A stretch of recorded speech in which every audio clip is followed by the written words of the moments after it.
सुदामा खुद भजा चखा हे सखा सुदामा खुद भजा चखा हे दीन बांधव कौरवरे रक्षा हे सखा सुदामा खुद भजा चखा हे सखा सुदामा खुद भजा चखा भाई किए लिखिले याकू कैसे नुहे मुकुलिन नाही मोर ज्ञान नुहे मुकुलिन नाही मोर ज्ञान शिखाइबा मो जीविका हे प्रभु शिखाइबा मो जीविका हे तब पदे मती रहु सदा मोर तब पदे मती रहु सदा मोर दिन विभूति पड़ुची डका हे सखा सुदामा खुद भजा चखा हे सखा सुदामा खुद भजा चखा हे सत बांधव करवरे रक्षा हे सखा सुदामा खुद भजा चखा हे सखा सुदामा खुद भजा चखा तेणु कहीं प्राण विसर्जन करने को जाऊँ भासी जाऊा लोक कुटा खंडे को आश्रय कला भली ए गंगा नदी कूल निछाटिया जगह गोटे मनीषर कंठस्वर जो राजदेमा शुणिला बुलिक चाहिला बेले को कला छाईटे दिशिला आग को न जाई राजदेमा पहुंचले ब्राह्मण को देखी राजदेमा ओलोगी है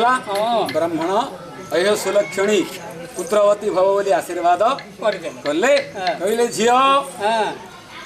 परिवार रे कलह करिण आसी छकी अकारणे प्राण विसर्जन करूछ काहीकि कहले घरे गंडगोल करी पड़े किलो मा स्वामी स्त्री भितर कोन असुविधा लागी काहीकि तू अकारणे प्राण विसर्जन करूछु राजदेमा करपत्र जोड़ी कहिला ठीक अछि अच्छा मु हेउछि सौराष्ट्र देशर राजदेमा मोर ना सुलक्षणा अच्छा मु दिने माँ कालिंगर मंदिर को दिन दर्शन करने उद्देश्य जाइथिबा समय रे भगवान कृष्णंकर छवि को देखी मुग्ध होई पतिपणरे वर्णमाला देइथिली मते न पचारिकी मो बापा ए स्वयंवर सभारा तांको इच्छा अनुसार स्वयंवर सभा करिसंती जदि कौनसी क्षत्रिय स्वयंवर सभार निर्दिष्ट लाख को बिंधी दब ताले मते से विवाह होइजिवो मु पाणिग्रहण हेला माने मु विष्टपी नारी रे परिगणिता भगवान कृष्णंकर प्रियतमा हई मु जदि अन्य कौनसी राजार साधारण राजार सहधर्मणी हेबी जगत रे स्वेच्छाचारिणी निंदा मते ताही उपहास मते करिवे पुणी मो निजको निजे क्षमा करि परिबी नाही तेणु करी आस आत्मविसर्जन करिवे भगवान कृष्ण कहिले झियो तू का पाई प्राण विसर्जन कर देबा चाहूछु कहा पाई कहती राजदेमा कहिला द्वारकाधिपति द्वारका सार्वभौम भगवान कृष्ण व्यतीत मो अन्य कौन पुरुषर पानी ग्रहण करी नहीं फसीदेले भगवान कृष्ण कालिया बुढ़ा बाभण बेस तो धरी कहले जेमार प्रकृत मन मो प्रति अच्छी ना उपरे उपरे ऊपर ठाउया से कहूची तार मन बिड़िया कृष्ण पदे कहले कोन कालिया ब्राह्मण कहउचंदी कहले झियो पिता जे ताहार आनंद न जाणई भल मंद आउरी मुंडरे ताहार खंडिया तलारी केन्दु बाड़ी थाए कंध जे गाई गोठे बुलु थाई आहा गाई गोठे बुलु थाई केउ राजा रे गणती से हीरे गाई गोठे बुलु थाई कहले बापा तार नंद गौड़ गाई चरई चरई तार दिन गला गौड़ मूर्ख ताकू रजा झियो होइकरी तू विवाही बोली बोलछु कि आउ कोन तार अभिगुण जानिछु कोन कहले कपटिया लंपटिया गौडुणी माड़खिया आउरी कपटिया लंपटिया गौडुणी माड़खिया गोपो गोपलुणी पलटा बुहासे कोला काई चमाड़िया जे गोपो सुत संगे नहीं आहा गोपो सुत संगे नहीं चोरी करुथिला शरद ही जे गोपो सुत संगे नहीं हळैला भलिया कृष्ण कहिले कपटिया लंपटिया गौडुणी माड़खिया गोपो गोपालुणी पलटा बुहासे कला काईच मालिया जे गोपो सुत संगे नहीं चोरी करुथिला सर ताकू जदि जे मा तुही विवाह करिबु घोटना धरिण घोटना धरिण घोटना धरिण घोटना धरिण तार पछे बुलिबु घोटना धरिण ପଛେ ଘଟଣା ଧରିଣ କହେ ତୁ ରାଜା ଝିଅ ହେଇକିରି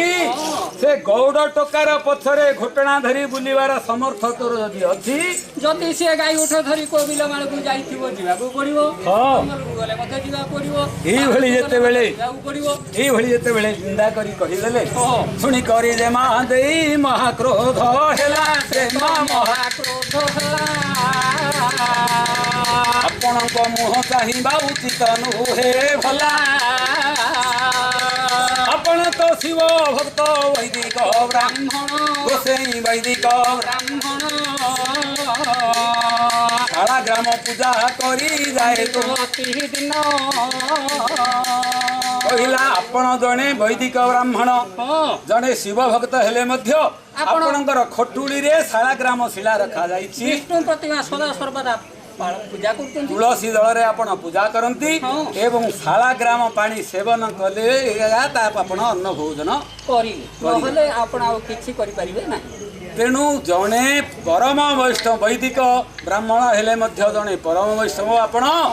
ଆପଣଙ୍କ ମୁହଁରେ ଏ କଥାଟା କାହିଁ ମତେ ପୃଷ୍ଠ ନିନ୍ଦା ଶୋଭା ପାଏନି ତେଣୁ ଆପଣଙ୍କର ମୁହଁ ଚାହିଁବା ଉଚିତ ନୁହେଁ ବୋଲି କହି ଯେ ମାଛି ବୋଲି କହିଦେଇ ଲେଉଟିକିରି ଆଉ ଥରେ ଗଙ୍ଗା ଜଳ ଭିତରେ ପଶିବା ପାଇଁ ଉଦ୍ୟକ୍ତ ହେଲା ଯେତେବେଳେ ବାହାରିଛି ସେତେବେଳେ ଦିନ ବନ୍ଧୁ ନିଜ ରୂପ ହେଲେ ଛାଡୁ ଜେମାକୁ ସେ କୁଣ୍ଢାଇ ଧଇଲେ ସେତେବେଳେ ଜେମା ବୁଲାଇ ଚାହିଁଦେଲା ଚାହିଁଦେଲା କୃଷ୍ଣଙ୍କ ରୂପ ଦେଖି ଛନ୍ନ ହୋଇଗଲା ରାମ ଗୋବିନ୍ଦ ଗୋବିନ୍ଦ ରାମ ରାମ ନବୀନ ସୁନ୍ଦର ହେ ପତିତ ପାବନ ଭାଇରେ ଏ ତ ମାୟାଧର ଆଚ୍ଛା ଆମର ଗୁରୁ ଭାଇ ନାରାୟଣ ଶତପଥୀ ଆଜ୍ଞା ଆଜ୍ଞା ହରିଚରିତ ଶ୍ରବଣ କରନ୍ତୁ କି ନ କରନ୍ତୁ ଗୁରୁ ଭାଇ ହିସାବରେ ଯେହେତୁ ଆଜ୍ଞାଙ୍କର ବାପା ହେଉଛନ୍ତି ଆମର ଦାସକାଠିଆ ଗୁରୁ ଆଚ୍ଛା ତେଣୁ ଦୁଇ ଭାଇଙ୍କୁ 10ଟି ଲେଖାଏଁ ବିଂଶ ଭାରତୀୟ ମୁଦ୍ରା ଅର୍ପଣ କରିଛନ୍ତି ସିଏ ଗୋଟେ ଆଶୀର୍ବାଦାତ୍ମକ ଶ୍ଲୋକ ମୋତେ ଲେଖିଦେଇଥିଲେ ବନଜା ଖର୍ବ ତ୍ରିରାମଶ୍ଚ କୃପା କୃପା ଏତାନି ଅବତାରାଣି କୁରନ୍ତୁ ତେ ମଙ୍ଗଳମ୍ ଏବଂ ମୁଁ ତ ଯେ 10 ଅବତାର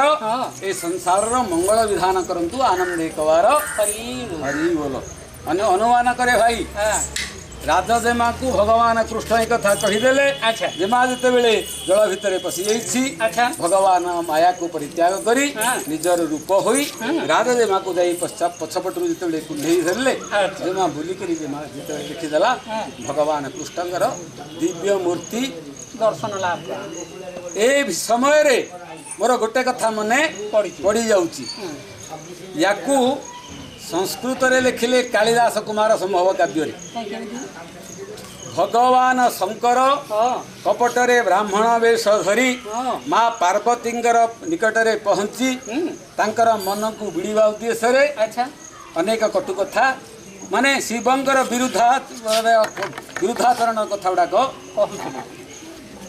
ପାର୍ବତୀ ଶୁଣିକିରି ଅନେକ କଟୁ କଥା କହିଲେ ଯେ ଆପଣ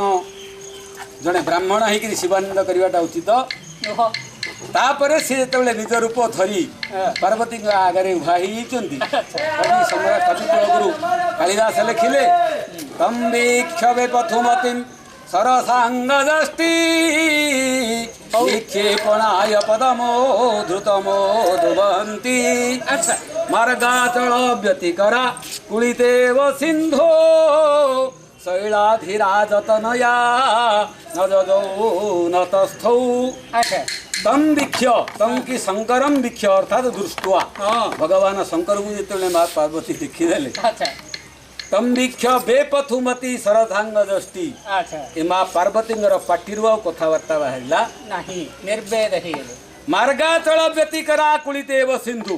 ନଦୀ ଯିବା ସମୟରେ ତାକୁ ବାଟରେ ଯଦି ଗୋଟେ ଅଚଳ କହିଲେ ପର୍ବତ ପଡ଼ିଯିବ ସିଏ ଯେମିତି ଆଗକୁ ଯାଇପାରିବନି କି ପଛକୁ ଯାଇପାରିବନି ଆକୁଳିତ ହେଇଯିବ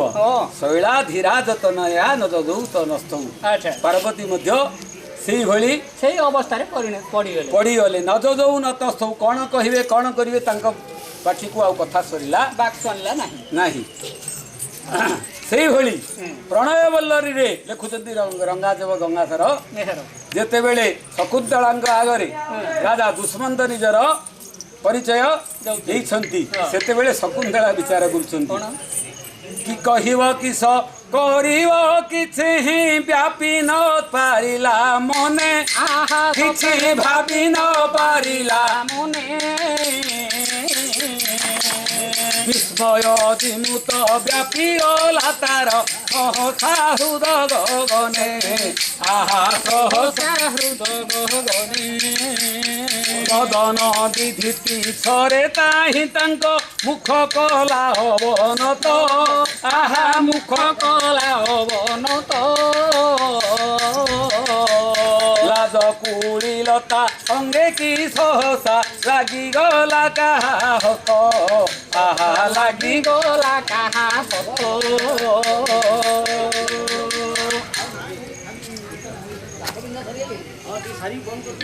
ଭାଇ କବି ଗଙ୍ଗାଜୀବ ଗଙ୍ଗାଧର ମେହେର ଲେଖିଲେ ଯେତେବେଳେ ଶକୁନ୍ତଳା ଦେଖିଦେଇଛି ଦୁଷ୍ମନ୍ତକୁ କି କହିବ କିସ କରିବ କିଛି ହିଁ ଭାବି ନ ପାରିଲା ମନେ ତାଙ୍କୁ କଣ ବୋଲି କହିବ କଣ କରିବ ତା ମୁଣ୍ଡରେ ଆଉ ବୁଦ୍ଧି ସ୍ମରଣ ହେଲା ନାହିଁ ବିସ୍ମୟ ଜିମୁତ ବ୍ୟାପି ଗଲା ତାର ସହସା ହୃଦୟ ଗଗନେ ତାର ଗଗନ ରୂପକ ହୃଦୟରେ ବିସ୍ମୟ ରୂପକ ଜିମୁତ କହିଲେ ମେଘ ଘୋଡେଇ ପକେଇଲା ବଦନ ଦିଧିତି ଚରେ ତାହିଁ ତାଙ୍କ ମୁଖ କଲା ଅବନତ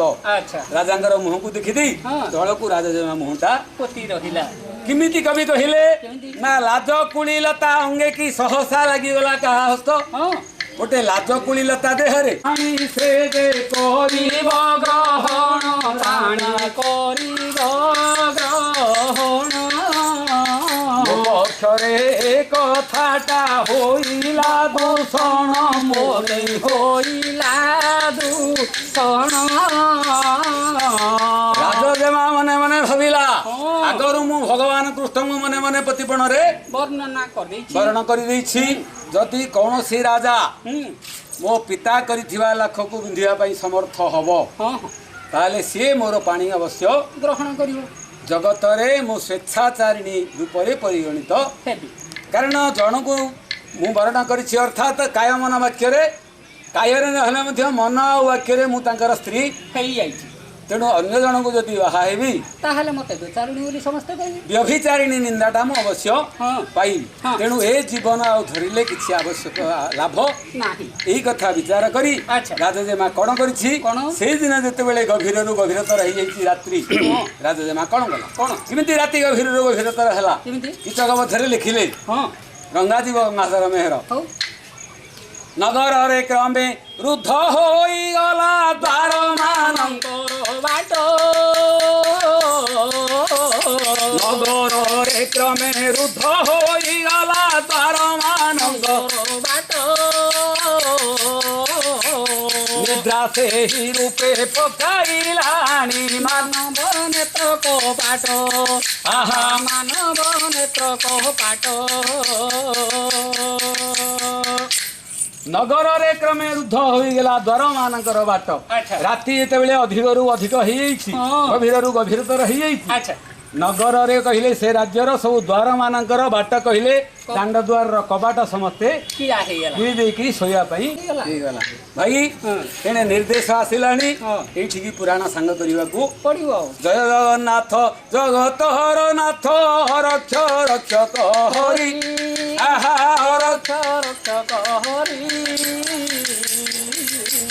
ସଂସାରରୁ କରୋନା ରୋଗ ଦୂର ହେଉ ବୋଲ ସର୍ବେ ହରି ହରି ଆନନ୍ଦରେ ସର୍ବେ ବୋଲ ହରି ହରି ଜୟ ଦାସରଥି କୌଶଲ୍ୟା ସନ୍ତତି ଶ୍ରୀରାମ କୋଦଣ୍ଡ ଧାରୀ ରାମ ଶ୍ରୀରାମ କୋଦଣ୍ଡ ଧାରୀ ସଂସାର କରୋନା ମୁକ୍ତ ରୋଗ ହେଉ ବୋଲ ସର୍ବେ ହରି ହରି ସଂସାର କରୋନା ରୋଗ ମୁକ୍ତ ହେଉ ବୋଲ ସର୍ବେ ହରି ହରି ଆନନ୍ଦରେ ବୋଲ ସର୍ବେ ହରି ହରି ଆନନ୍ଦରେ ବୋଲ ସର୍ବେ ହରି ହରି ସର୍ବେ ଦେଇ ପୁଅ ପାଇଲି ପୁଅ ଦେଇ ଝିଅ ପାଇଲି এই কথাটা প্রকৃত ক্ষেত্রে পুଅ ଦେଇ ଝିଅ ପାଇଲି ଇଏ କହୁଛି ମୁଁ ଝିଅ ଦେଇକିରି ପୁଅ ପାଇଲି ଝିଅଟା ତାଙ୍କର ଝିଅଟା ଆମ ଘରର ବୋଉ ପିଲା ହେଲା ଆମ ଝିଅ ହେଇଗଲା आम पुअटा तांको पुओ हेला आम घर सीए झियो हेई न पारे बा शाशु घर सीए उपयुक्त बहुटा निजर झियो भली शाशु ससुरंगर सेवा हुए तो करि न पारे हेले सेई दिन ठारू कोन हबो ना ससुर धर्मर बापा से प्रकृतर बापा है जो आहा। ये जो जन्म देथिवा बापा पिता है जो हां पिता शब्दर अर्थ मध्य बापा किंतु पिता बोले जो टेस्ट को मध्य पिता बोली कहा जाउची राग खट्टा मिठा कसा ए जो सड़ रस अछि छड़ रस भितर पिताटा होची मध्य टिके से देटी तेनु प्रकृत पिता पितारे परिणत होई जे अच्छा धर्म बापा माँ प्रकृत बापा मारे परिणत अर्थात शाशु शशुरंगर कथारे झियो जइछु जोईटा परिजाइत आ टिके एडी तेणु भाई एडी पूजा करने वाले ये बहुत मिरर बोली गोटे इंग्लिश मैगजीन रे मु थरे पढिथिली बहुत दिन तळे लिखा हितिला ए सन इज ए सन अच्छा till it brings a wife अच्छा but a daughter is a daughter till the end of life हां सन केतळ पर्यंत केतबळे पुओटा पुओ हां till it brings a wife जेतळ पर्यंत पुओटा बाहा न होईची सेतळ पर्यंत से तमर पुओ ए जे बाबा न होईची सेतळ पर्यंत तमर पुओ भली से काम करिवो व्यवहार करियो किंतु ए daughter is a daughter till the end of life and माने शेष हां मनुष्य मला पर्यंत झियोटा तार झियो हिकिरी रहिबो किंतु पुओटा पुओ हिकिरी रहिबोनी जेतेबेले पर्यंत से बाहाइनी सेतेबेले पर्यंत पुओ जेतेबेले पर्यंत से बाहाइ गला ये आउ तमरा आ तो क्या आगु भाई कलाकार मानकर कर्तव्य हला बापा मानकर आशीर्वाद भिक्षा करिवा तेणु प्रथमे आमे विद्यार अधिष्ठात्री देवी बागदेवी मां सरस्वती टाइम लेकुन ए जो ये करिवा तो तो कौन बोली कहिला वीणा धारिणी अज्ञान निवारिणी वीणा धारिणी अज्ञान निवारिणी वीणा धारिणी अभयदायिनी विद्या प्रदायिनी अभयदायिनी विद्या प्रदायिनी कमलाक्ष हृदय विहारिणी वीणाधारिणी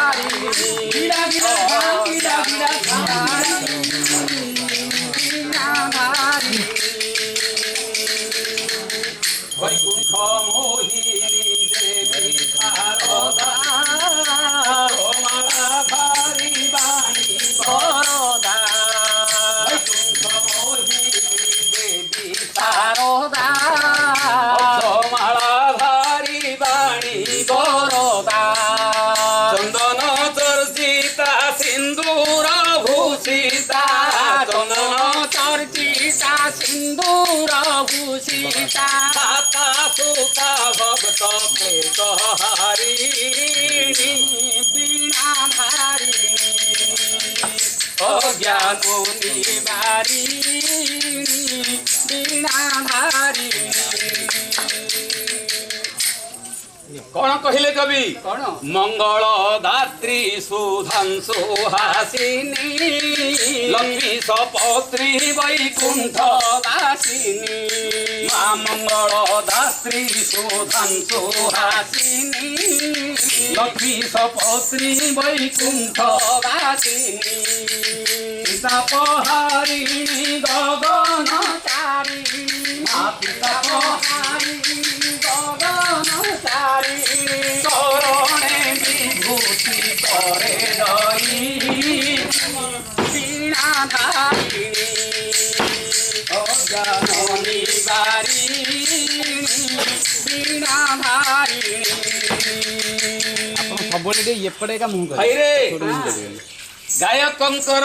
निज लेखारू मां सरस्वती को निवेदन कले अच्छा जगतर पिता जगन्नाथ पदरे पदे निवेदन करवा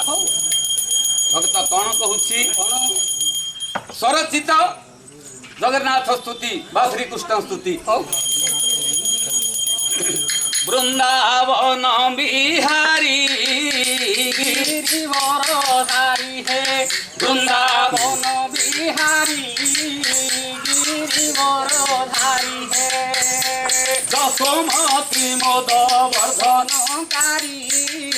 गिरिवर धारी है বৃন্দাবন बिहारी गिरिवर धारी है ক্ষীর সঙ্গে পুতনা প্রাণ সে পুতনা ना प्राण শোষি দেল বৈকুণ্ঠ कुंठे स्थान প্রভু ক্ষীর সঙ্গে पूतना प्राण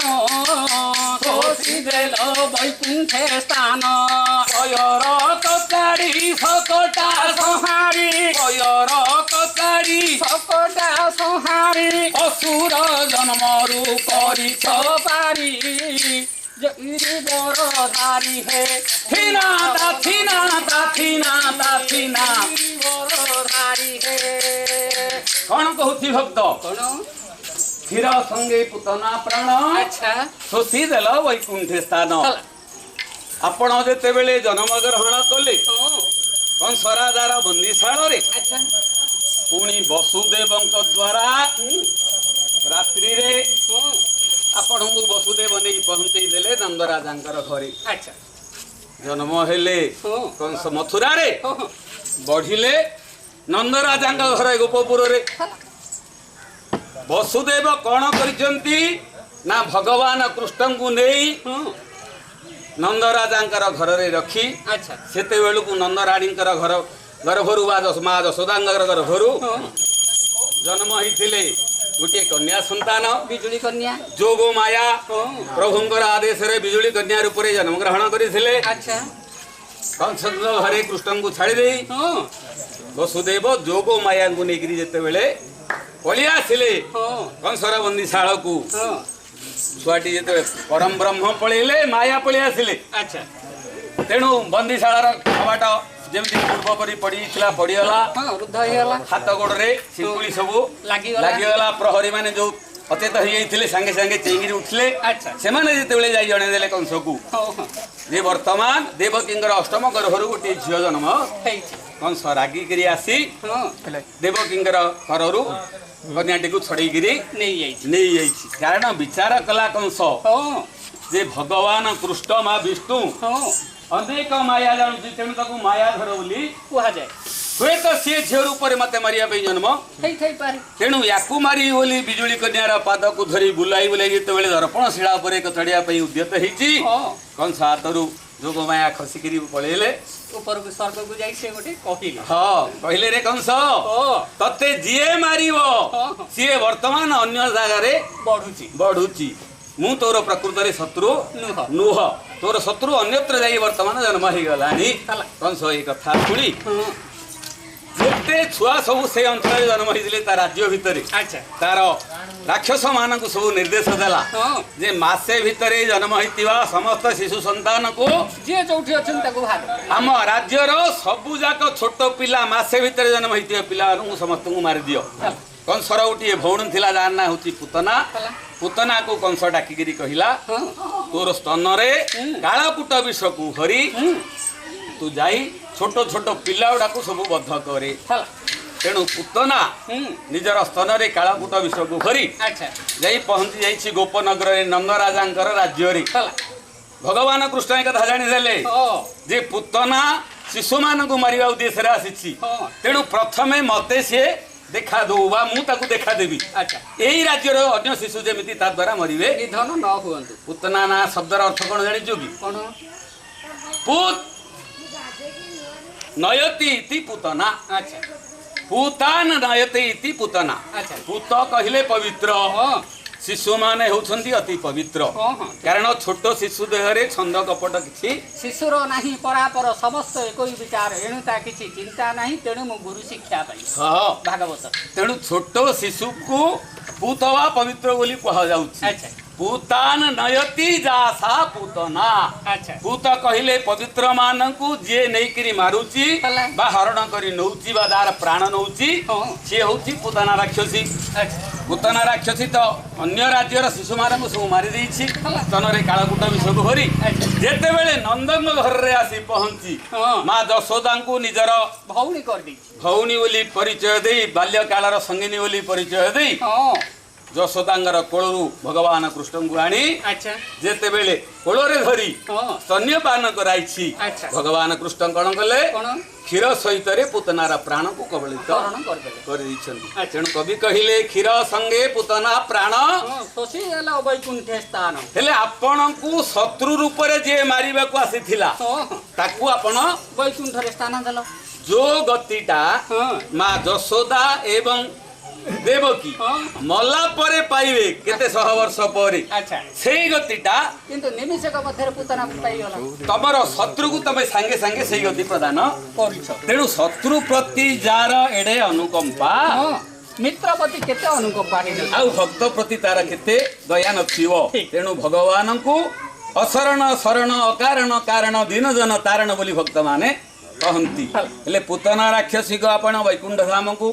ପଠେଇ ଦେଇଛନ୍ତି ହେଲା। ଆଉ କଣ କଲେ କଣ? ନା ପୟର କଚାଡ଼ି ସକଟା ସଂହାରି ଅସୁର ଜନ୍ମରୁ କରିଛ ପାରି ପାଦକୁ କଚାଡ଼ି ସକଟା ସୁର ନାମକ ରାକ୍ଷସକୁ ବଦ୍ଧ କରି ହଁ ହଁ ତାକୁ ଅସୁର ଜନ୍ମରୁ ମଧ୍ୟ ମୁକ୍ତି ମୁକ୍ତି କରିଦେଇଛନ୍ତି ଆଉ କଣ କଲେ କଣ? ଖେଳାରେ ହେଲ ଭିଡ଼ି ମୋଡ଼ି ହେଲ ଭିଡ଼ି ମୋଡ଼ି